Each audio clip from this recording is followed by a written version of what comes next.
Hello, hello, hello. I am Reverend Sharon Renee, spiritual leader for the Unity of Dayton here in Dayton, Ohio.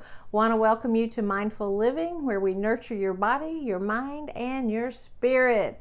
Woot, woot. You know, I'm all for needing some nurturing. How about you? We want to feel good in our lives, and I think that's really, really important.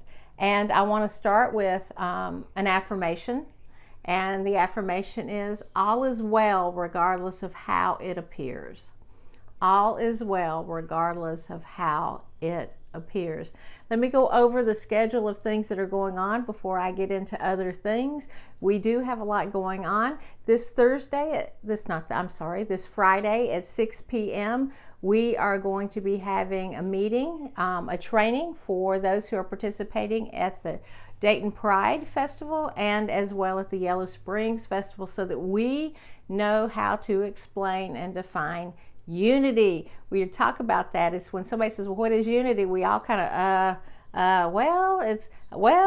and so we'll talk more about that next week, but we are going to be learning that in the training, as well as gender preferences and the vocabulary that is really big with the LGBTQ community, so that we are aware of that. So join us for that training. Even if you're not participating, you are welcome to come. It's about an hour on Friday night at 6 p.m.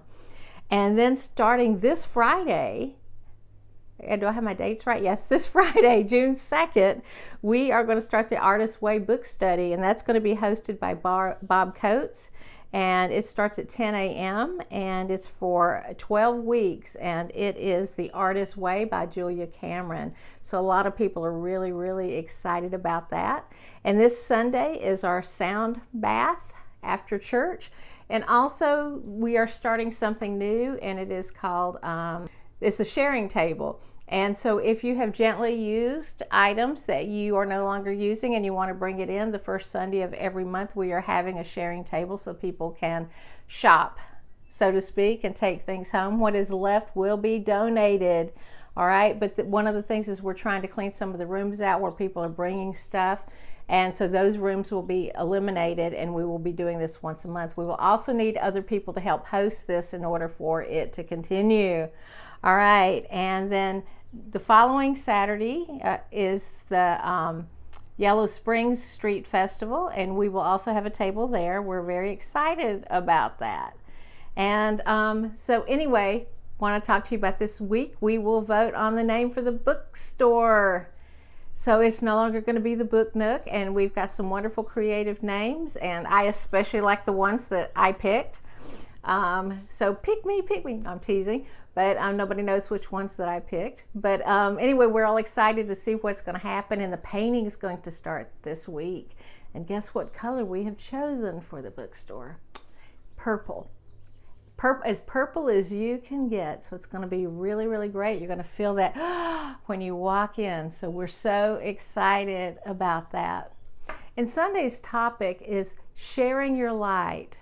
Even when the world seems dark, we have so much going on right now in our world, and that there is so much in the way of leadership which are minimizing our rights or taking away our rights and our freedoms to choice. And in Unity, we believe that all is well. And right, our affirmation, all is well, and regardless of how it appears. So how do we keep being us?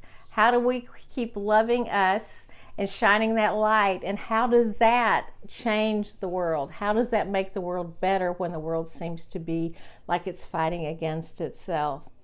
And so that's what we're going to talk about on Sunday. To me, it's going to be a really exciting topic. And this is, again, where Unity steps up and says we are unapologetically inclusive. And to me, that's a really important thing. And that's why I am a Unity minister and part of the Unity community. Community, unity, it's all one. Yeah, that's a good thing. I also want to talk to you about journaling. So why am I talking to you about journaling? Journaling can really help us work through situations. So journaling, we can have different journals. We can have one where we write what we're grateful for. We can have one where we're writing down like our feelings and our emotions. We can have one where we're having conversations with God. We can have one where we're writing down what we eat and how the food makes us feel. All of these things are important, and it offers an opportunity for reflection to see in our life where we're at, where we're going, what are we affirming in our life. And so it is a very important process. And I know a lot of people don't like the idea of journaling. Well, I just don't have time. I just don't have time. But really, if you're really stuck and you are in indecision, or you are starting to feel this form of depression or heaviness, to just take a moment and journal. And it could be that it starts with doodling, right? You just start doodling, but of giving yourself the opportunity to write how you're feeling. And then, okay, why am I feeling this way? Do I know why I'm feeling this way? And you might not know, but you might go, well, what can I do to feel better? And when you're having these discussions, you're kind of opening up that pathway. It is a form of prayer without being prayer, that you're opening up that pathway to your higher self, to your higher consciousness, to let it talk to you. And I don't know about you, but I want to use everything that I can to make friends with my higher consciousness, to really have that relationship with the Christ within, so that I can make better choices day to day, and that I can be a happier, healthier, more spiritually minded person, living in alignment to my divinity. So you have a wonderful day, and try some journaling.